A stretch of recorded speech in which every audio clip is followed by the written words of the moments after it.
Hello. Let us see the name of last three chapters that we are taking. Fundamental theorems of norm spaces and Banach spaces. This is third chapter. Name of fourth chapter is compact linear operator and reflexive spaces. Fifth chapter is inner product spaces. You have to write these titles as well as syllabus in your register. In last lecture we have seen some definitions. In some theorems, it is given that domain and codomain of a linear operator lies in norm-linear space. Both the definitions are correct. In topology, you have learned that ball is also called as spherical neighborhood. So open ball is called as open sphere and closed ball, closed sphere.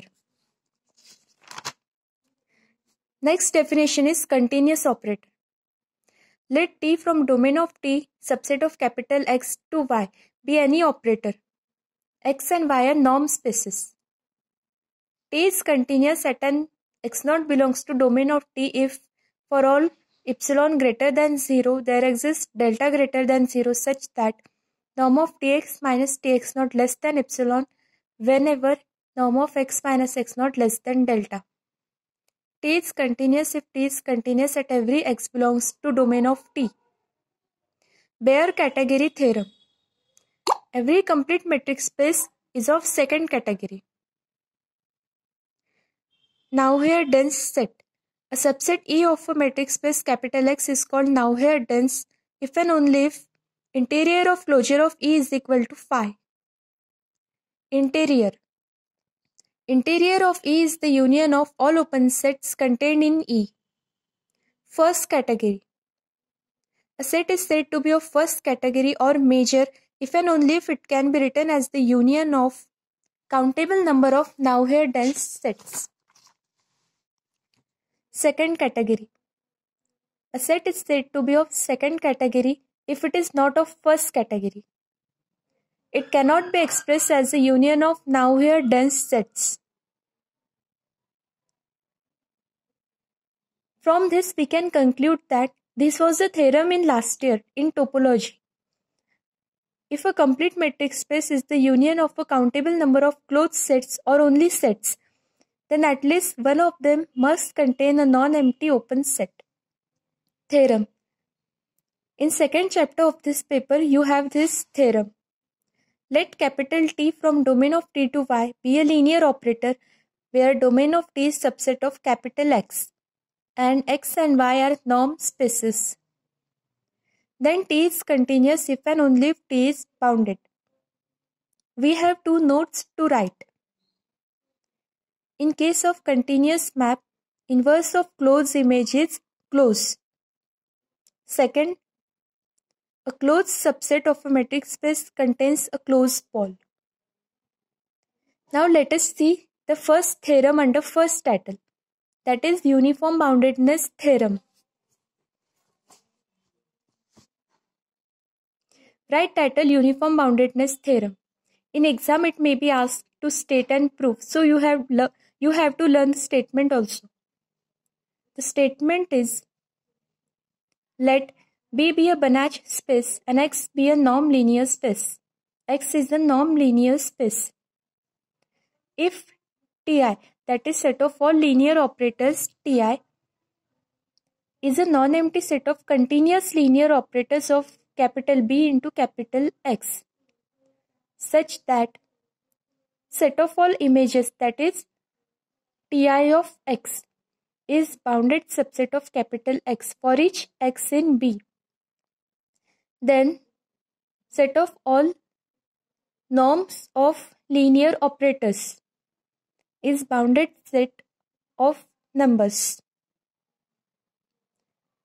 Proof. Let capital B be a Banach space and X be a norm linear space. Let set of all images of element X in B under different linear operators Ti be bounded subset of capital X for each X in B, such that Ti from B to capital X be continuous and linear.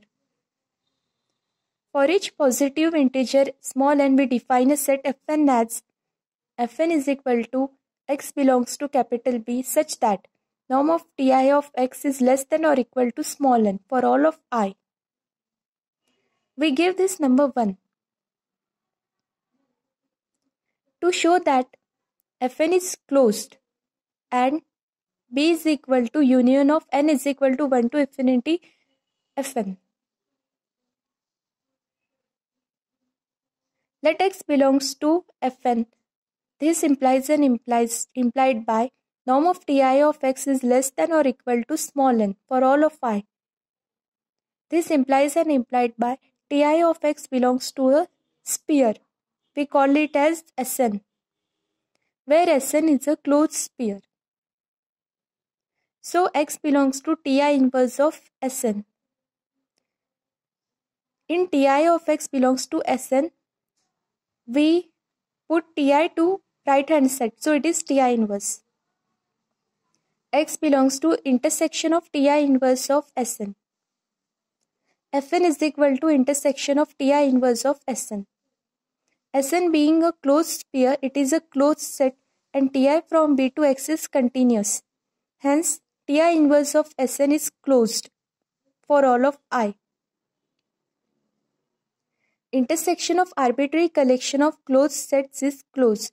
Hence, intersection of Ti inverse of Sn is closed. This implies Fn is closed. Now to show P is equal to union of n is equal to 1 to infinity Fn. Let B is not equal to union from n is equal to 1 to infinity Fn. There exists a vector x belongs to B such that x do not belongs to union from n is equal to 1 to infinity Fn for any n. This implies x do not belongs to Fn. That is, norm of Ti of x is greater than small n, all of I by definition of Fn. This shows that the set Ti of x is not bounded, which contradicts to assumption. Therefore, B is equal to union n is equal to 1 to infinity Fn. Thus, B is a complete matrix space which is the union of the sequence of its closed subsets. By bare category theorem, B is of second category because B is complete. So, if it is expressed as a union of its closed subsets, then at least one of them must contain an open set. There exist n-naughts belong to set of natural number, that is 1 of Fn, such that interior of closure of Fn not equals to phi. This implies interior of Fn not equals to phi, because closure of Fn is equal to Fn. Fn is closed implies closure of Fn is equal to Fn. There exists a point x0 belongs to interior of Fn0 where interior of Fn0 is an open subset of Fn0. The set Fn0 is a neighborhood of x0. An open set is the neighborhood of each of its points.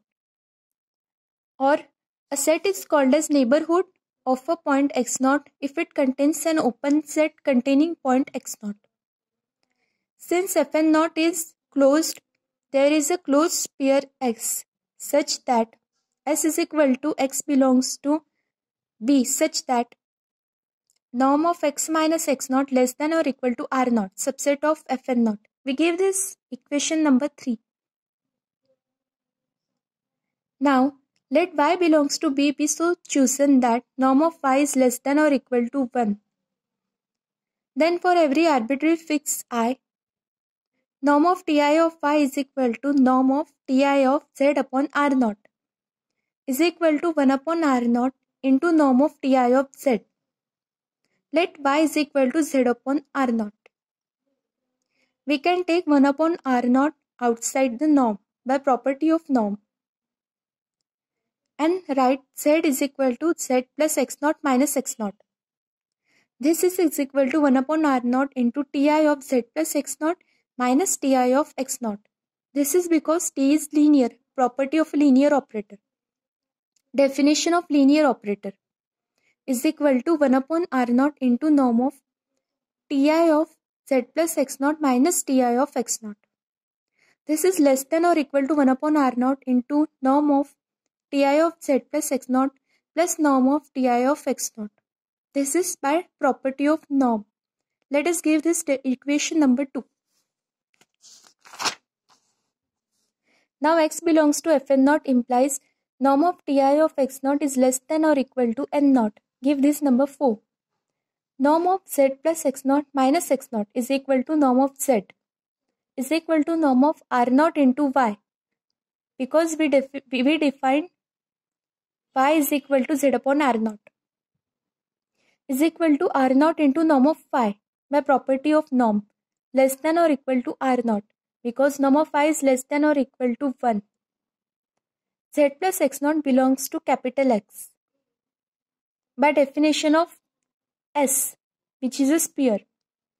Z plus x naught belongs to Fn naught, as S is subset of Fn naught. This implies norm of Ti of Z plus x naught less than or equal to n naught. This is by 1 that we have taken. From 2, norm of Ti of y less than or equal to 1 upon r naught into n naught plus n naught, because norm of Ti of x naught is less than or equal to n naught from 4. Hence, this is less than or equal to twice n naught upon r naught. Twice n naught upon r naught, it is a number. And for every I, norm of Ti of y less than or equal to a number. Hence, set of all norms of linear operators Ti is bounded set of numbers for all I. Hence, the theorem is proved. In next lecture, we see the next title, that is consequences of uniform boundedness theorem and the theorems related with it. Thank you.